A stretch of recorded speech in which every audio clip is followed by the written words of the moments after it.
Hi friends, welcome back our channel. ಎಲ್ಲರೂ ಹೇಗಿದ್ದೀರಾ? ಚೆನ್ನಾಗಿದ್ದೀರಾ ಅಂದ್ಕೊಂಡು ಈ ವ್ಲಾಗ್ನ ಸ್ಟಾರ್ಟ್ ಮಾಡ್ತಾಯಿದ್ದೀನಿ. ಆ್ಯಕ್ಚುಲಿ ಇವತ್ತು ನನ್ನ ಪುಟಾಣಿಗೆ ನಾನೇ ರೆಡಿ ಮಾಡ್ತಾಯಿದ್ದೀನಿ. ಅವನಂತೂ ರೆಡಿ ಮಾಡೋದಂತೂ ತುಂಬಾ ಕಷ್ಟ. ಏನಕ್ಕಂದರೆ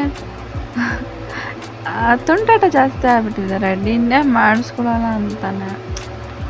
ಹೇಗೆ ಆಡ್ತಾನೆ ಅಂದರೆ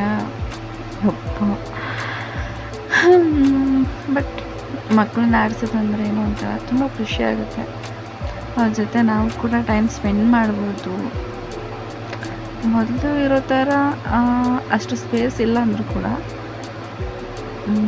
ಬಟ್ ಪಾಪನ ನೋಡಿಕೊಂಡು ಅವ್ರ ನಗುವಲ್ಲಿ ನಾವು ಆರಾಮಾಗಿರ್ಬೋದು. ತುಂಬ ಖುಷಿ ಆಗುತ್ತೆ ಮಕ್ಕಳ ಜೊತೆ ಆಡ್ತಾಯಿದ್ರೆ. ಟೈಮ್ ಹೋಗೋದೇ ಗೊತ್ತಾಗಲ್ಲ. ಎಕ್ಸ್ಪೆಷಲಿ ನನಗಂತೂ ನಾನು ತುಂಬ ಏನಾದ್ರು ಫೀಲಲ್ಲಿ ಇತ್ತು ಅಂದರೆ ನಾನು ಪುಟಾಣಿ ನಗು ನೋಡಿದ್ರೆ ಸಾಕು. ಆ ಫೀಲ್ ಆ ಕ್ಷಣನೇ ಇರಲ್ಲ ನನ್ನಲ್ಲಿ. ಯಾವಾಗಲೂ ನನ್ನ ಪುಟ್ಟನ ಜೊತೆ ಆಡ್ತಾನೇ ಇರ್ತೀನಿ. ಇಷ್ಟು ದಿನ ನಮ್ಮಮ್ಮ ರೆಡಿ ಮಾಡ್ತಾಯಿದ್ರು. ಫಸ್ಟ್ ಟೈಮ್ ನಾನು ರೆಡಿ ಮಾಡಬೇಕು ಅಂತ ತುಂಬ ಆಸೆ ಪಟ್ಟೆ. ಐ ಹೋಪ್ ರೆಡಿ ಓಕೆ ಮಾಡಿದ್ದೀನಿ. ಬಟ್ ತುಂಟಾಟ ಜಾಸ್ತಿ ಆಗಿಬಿಟ್ಟಿದೆ.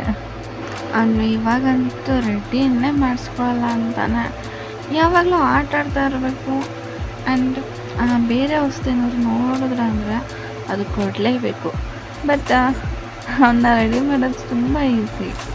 ಅವನಿಗೆ ನೋಡದೇ ಇರೋ ಬೇರೆ ಐಟಮ್ ಏನಾದ್ರು ಕೊಟ್ಟಿವಿ ಕೈಗೆ ಅಂದರೆ ಆರಾಮಾಗಿ ಅದನ್ನು ಆಡ್ತಾ ಕೂತಿರ್ತಾನೆ. ಏನೇ ಆಗಲಿ ಮಕ್ಕಳೇ. ನನಗಂತೂ ನನ್ನ ಕಂದನ ಜೊತೆ ಆಡೋದು ತುಂಬಾ ಇಷ್ಟ. ಅವನು ಯಾವಾಗ ಅಳ್ತಾನೆ, ಯಾವಾಗ ನಗ್ತಾನೆ ಅವನಿಗೂ ಗೊತ್ತಿಲ್ಲ. ನನ್ನ ಥರನೇ ಆಗ್ಬಿಟ್ಟಿದ್ದಾನೆ. 5 ನಿಮಿಷ ಚೆನ್ನಾಗಿದ್ರೆ 5 ನಿಮಿಷ ಅಳ್ತಾ ಇರ್ತಾನೆ. ಬಟ್ ತುಂಬಾ ಆ್ಯಕ್ಟಿವ್ ಆಗಿದ್ದಾನೆ. ತುಂಬಾ ಇದ್ದಾನೆ. ಹೇಗೆ ಆಡ್ತಾನೆ ಗೊತ್ತಾ?